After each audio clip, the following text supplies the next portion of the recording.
Friends, आज का हमारा टॉपिक है न्यूक्लियर फिजिक्स के कुछ इंपॉर्टेंट पॉइंट्स। ठीक है, some important points of nuclear physics. आज फिर हम बात करेंगे न्यूक्लियर फिजिक्स के कुछ इंपॉर्टेंट पॉइंट्स के बारे में जो हमारे ऑब्जेक्टिव पेपर के लिए बहुत इंपॉर्टेंट है। ठीक है, चलिए हम अपने टॉपिक को स्टार्ट करते हैं। तो देखिए, फर्स्ट पॉइंट है हमारा मास ऑफ न्यूक्लियस। न्यूक्लियस जो हमारा होता है उसका मास कितना होता है, उसके मास का ये फॉर्मूला होता है। ठीक है, अब देखते हैं ये फॉर्मूला आखिर आया कहाँ से। ठीक है, तो आप जानते हैं कि देखिए क्या होता है, आप एक बेसिक से डायग्राम से समझ सकते हैं। मान लीजिए आपके पास ये है एक एटम। ठीक है, ये आपके पास क्या है, एक एटम है। इस एटम के अंदर तीन चीजें हैं, आप जानते हैं। एक तो अंदर होता है हमारा न्यूक्लियस। ठीक है, न्यूक्लियस के चारों ओर क्या करते हैं, इलेक्ट्रॉन्स हमारे मूव करते हैं। ठीक, ये आप जानते हैं। मान लीजिए यहाँ पे इलेक्ट्रॉन्स हमारे मूव कर रहे हैं और ये पार्ट है हमारा न्यूक्लियस। ठीक है, न्यूक्लियस के अंदर आप जानते हैं प्रोटॉन होते हैं और न्यूट्रॉन होते हैं। ठीक है, प्रोटॉन और न्यूट्रॉन होते हैं। तो न्यूक्लियस के अंदर हमारे प्रोटॉन और न्यूट्रॉन होते हैं। अब ये प्रोटॉन और न्यूट्रॉन का अगर हम मास निकाल लें तो ये टोटल न्यूक्लियस का मास निकल आएगा कि नहीं। हमें चाहिए क्या, मास ऑफ न्यूक्लियस। ठीक है, मास ऑफ न्यूक्लियस चाहिए। तो मास ऑफ न्यूक्लियस के अंदर क्या आएगा, मास ऑफ प्रोटॉन निकाल लें और मास ऑफ न्यूट्रॉन निकाल लें, तो ये क्या आ जाएगा, हमारा न्यूक्लियस का टोटल मास आ जाएगा। अब हम मास ऑफ प्रोटॉन क्या है, मान लीजिए मास ऑफ प्रोटॉन हो गया mp, mass of proton, and mass of neutron हो गया हमारा mn, मास ऑफ न्यूट्रॉन। ठीक है, लेकिन ये तो एक प्रोटॉन का मास हुआ, ये तो एक न्यूट्रॉन का मास हुआ, लेकिन इसके अंदर तो हमारे बहुत सारे प्रोटॉन होंगे, बहुत सारे न्यूट्रॉन होंगे। आप जानते हैं ZXA, यहाँ पे Z क्या होता है, हमारा एटॉमिक नंबर है, मास एटॉमिक नंबर है। और ये हमारा क्या होता है, और ये हमारा होता है मास नंबर। एटॉमिक नंबर किसको रिप्रेजेंट करता है, atomic number number of protons को रिप्रेजेंट करता है। ठीक है, तो Z हमारा किसको रिप्रेजेंट करता है, नंबर ऑफ प्रोटॉन्स को, नंबर ऑफ प्रोटॉन्स। ठीक है, और जो हमारा क्या होता है, और ये हमारा क्या है, A क्या है, हमारा मास नंबर है। और अगर हम A में से Z को घटा दें, A माइनस Z कर दें, तो ये रिप्रेजेंट करता है हमारे न्यूट्रॉनों के नंबर को। ठीक है, नंबर ऑफ न्यूट्रॉन्स को रिप्रेजेंट करता है, किसको, नंबर ऑफ न्यूट्रॉन्स। ठीक, ये हमारे नंबर ऑफ न्यूट्रॉन्स को रिप्रेजेंट करता है, A माइनस Z। ठीक है, तो हमें क्या निकालना, मास ऑफ न्यूक्लियस निकालना। देखिए, मास ऑफ न्यूक्लियस निकालना है आपको। Mass of nucleus equals to क्या हो जाएगा, हमारा मास ऑफ प्रोटॉन और मास ऑफ न्यूट्रॉन। ठीक है, मास ऑफ प्रोटॉन देखिए कैसे निकालेंगे, मास ऑफ प्रोटॉन हमारा हो गया, मास ऑफ प्रोटॉन mp, और कितने नंबर ऑफ प्रोटॉन्स कितने, Z।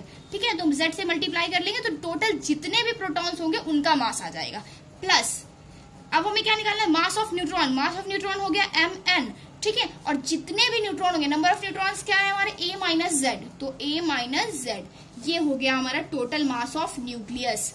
ठीक है, तो यही फॉर्मूला मैंने यहाँ पर रिप्रेजेंट किया है, आपको दिखाया हुआ है, मास of nucleus, mass of proton into Z plus इतना। ठीक है, तो ये हो गया हमारा मास ऑफ न्यूक्लियस। अब चलते हैं हम सेकेंड वाले पॉइंट पे अपने, जो कि है मास डिफेक्ट क्या होता है। ठीक है, मास डिफेक्ट क्या होता है, मास डिफेक्ट का फॉर्मूला हमारा होता है ये, टोटल मास होता है, टोटल मास ऑफ न्यूक्लियस, और मतलब प्रोटॉन और न्यूट्रॉन का अलग अलग मास जितना होता है, और माइनस कर देते हैं टोटल मास ऑफ न्यूक्लियस से, तो ये क्या निकल आता है, हमारा मास डिफेक्ट। चलिए देखते हैं मास डिफेक्ट कैसे निकाला हमने। ठीक है, चलिए देखते हैं। देखिए मास डिफेक्ट कैसे निकाला, मान लीजिए आपके पास था, ये हमारा एटम था। ठीक है, ये हमारा क्या था, ये हमारा था न्यूक्लियस। न्यूक्लियस में था प्रोटॉन और न्यूट्रॉन। ठीक है, प्रोटॉन और न्यूट्रॉन था हमारे न्यूक्लियस में।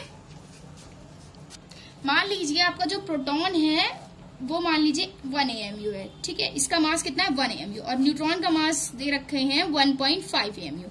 लेट करें आप ऐसा कि इतने AMU दे रखा है। ठीक है, अगर हम आपसे कहें कि मास डिफेक्ट क्या होता है बताइए, इस तरह न्यूमेरिकली फॉर्म में आप बताएं कितना होता है, तो आप कहेंगे तो ये होता है मास डिफेक्ट के, मान लीजिए ये हो गया हमारा मास ऑफ प्रोटॉन 1 AMU दे रखा है, और प्लस करा हमने न्यूट्रॉन का मास 1.5 AMU दे रखा है। ठीक है, और टोटल मास इसका मान लीजिए 1 AMU इतना दे रखा है अलग अलग, तो इसका टोटल मास कितना आना चाहिए, 1 प्लस 1.5 तो आना चाहिए 2.5 AMU।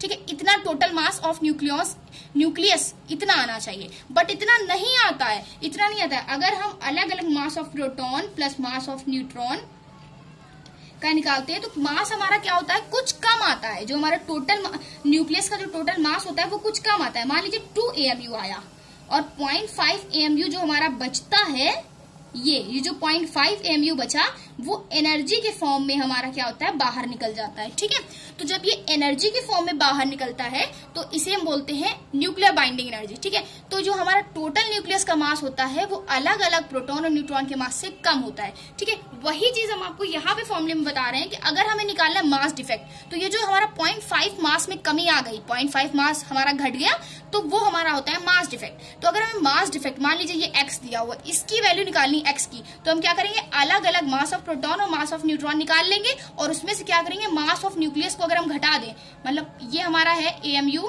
प्लस 1.5U, यू भी लिख सकते हैं AMU को, इज माइनस कर दें अगर हम 2, जितना हमारा मास ऑफ न्यूक्लियस, टोटल न्यूक्लियस का जितना मास आया है U इज इक्वल टू, तो ये आ जाएगा x हमारा क्या है, मास डिफेक्ट। ठीक है, तो क्या आ जाएगा हमारा मास डिफेक्ट, जिसे हमने किससे रिप्रेजेंट किया, डेल्टा m से।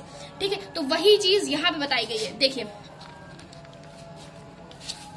देखिए यहाँ पे क्या है, मास ऑफ प्रोटॉन निकाल लिया, मास ऑफ न्यूट्रॉन निकाल लिया। अभी हमने ऊपर आपको बताया ये अलग अलग मास निकल आया। मास ऑफ न्यूक्लियस आपका जितना आया उसमें से हमने अलग अलग मास में से मास ऑफ न्यूक्लियस घटा दिया। ठीक है, मास ऑफ न्यूक्लियस जब घटा दिया तो ये हमारा क्या आ गया, मास डिफेक्ट आ गया। आई होप आपको समझ में आ गया होगा। चलिए देखते हैं हम अपने थर्ड पॉइंट को। थर्ड पॉइंट क्या है, total positive charge of any nucleus is plus ZE। ठीक है, किसी भी, आप जानते हो ये है हमारा न्यूक्लियस मान लीजिए। ठीक है, इसमें है प्रोटॉन्स और इसमें है हमारे न्यूट्रॉन्स। ठीक है, आप जानते हो प्रोटॉन्स पे क्या होता है, प्रोटॉन्स पे हमारे कोई भी चार्ज नहीं होता। प्रोटॉन्स हमारा क्या होता है, सॉरी न्यूट्रॉन हमारा क्या होता है, न्यूट्रल होता है। ठीक है, न्यूट्रॉन हमारा क्या होता है, न्यूट्रल होता है। प्रोटॉन पे क्या होता है, पॉजिटिव चार्ज होता है। और कितना पॉजिटिव चार्ज होता है, प्लस ZE। ठीक है, प्लस ZE हमारा प्रोटॉन पे, जो प्रोटॉन पे जो हमारा चार्ज होगा उतना ही हमारा न्यूक्लियस पे चार्ज होगा। क्यों, क्योंकि हमारा न्यूट्रल, क्योंकि न्यूट्रॉन तो हमारा न्यूट्रल होता है, तो इसीलिए कहा गया है कि न्यूक्लियस पे जो चार्ज होता है, पॉजिटिव चार्ज, वो होता है प्लस ZE। ओके, तो चलिए देखते हैं, ये होता है हमारा plus ZE। Volume, fourth point है हमारा, volume of any nucleus is, किसी भी न्यूक्लियस का वॉल्यूम होता है 4/3 πr³। ठीक है, वो जो हमारा वॉल्यूम होता है न्यूक्लियस का, वो मास नंबर के इनवर्सली प्रोपोर्शनल होता है।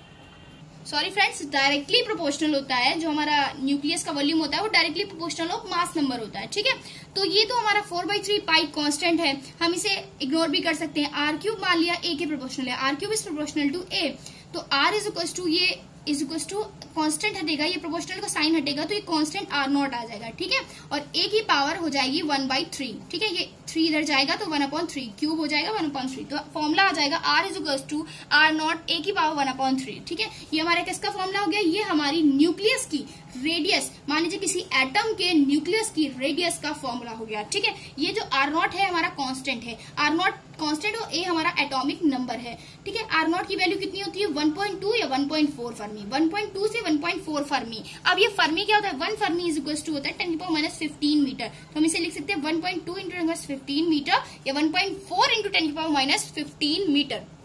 ठीक है, अब इस पे देखिए एक न्यूमेरिकल देख लेते हैं। बहुत ही छोटे से न्यूमेरिकल आते हैं, क्योंकि ऑब्जेक्टिव पेपर्स में आपको छोटे छोटे से क्वेश्चंस पूछे जाते हैं, बट बहुत अहमियत रखते हैं वो। ठीक है, तो आपको ये देखिए, आपसे पूछ रहा है किसी एटम के न्यूक्लियस की रेडियस बताइए और इसका मास नंबर आपको दे रखा है 125। ठीक है, आपने फॉर्मूला लगा दिया r is equal to r0 a की पावर 1/3।